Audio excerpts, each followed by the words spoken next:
నిర్మలా సీతారామన్ వరుసగా 8 సార్లు బడ్జెట్ ప్రవేశపెట్టడంతో ఇప్పటికే చరిత్ర సృష్టించారు. ఇవాళ ఆమె ప్రవేశపెట్టబోయే 9వ బడ్జెట్తో మరిన్ని రికార్డులు క్రియేట్ చేయబోతున్నారు. అత్యధిక సార్లు బడ్జెట్ ప్రవేశపెట్టిన వారిలో మొరార్జీ దేశాయ్ ఉన్నారు. ఆయన 10 సార్లు బడ్జెట్ ప్రవేశపెట్టారు. కాకపోతే అందులో 8 పూర్తిస్థాయి బడ్జెట్లు, 2 మధ్యంతర బడ్జెట్లు. చిదంబరం యూపీఏ ప్రభుత్వ హయాంలో 9 సార్లు బడ్జెట్ను ప్రవేశపెట్టారు. నిర్మలా సీతారామన్ ఈసారి బడ్జెట్ ప్రవేశపెడితే 9 సార్లన్న రికార్డ్ ఆమె పేరుపైకి చేరుతుంది. మాజీ రాష్ట్రపతి ప్రణబ్ ముఖర్జీ ఆర్థిక మంత్రిగా 8 సార్లు బడ్జెట్ ప్రవేశపెట్టారు. దీన్ని నిర్మలమ్మ ఇప్పటికే సమం చేశారు.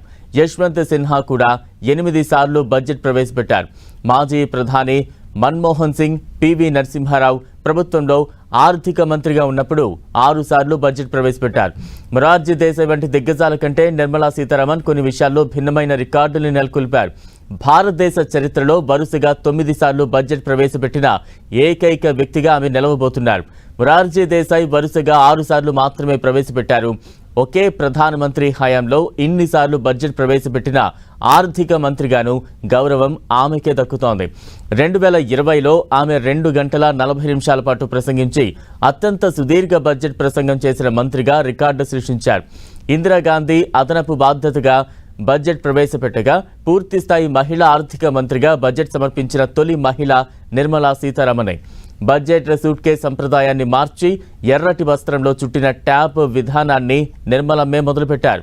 రేపు ఆమె తన ప్రసంగంలో ఏ కొత్త పథకాలు ప్రకటిస్తారో అని దేశమంతా ఎదురు చూస్తోంది.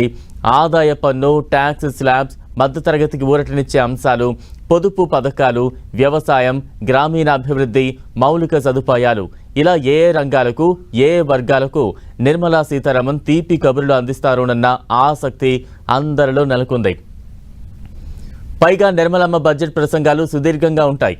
అందులో వాడే తమిళ, సంస్కృత పద్యాలు, స్పెషల్ కోట్స్ ఆసక్తిని రేపుతాయి. మరి ఈసారి ఏ పద్యంతో ఆమె తన ప్రసంగాన్ని మొదలు పెడతారో చూడాలి.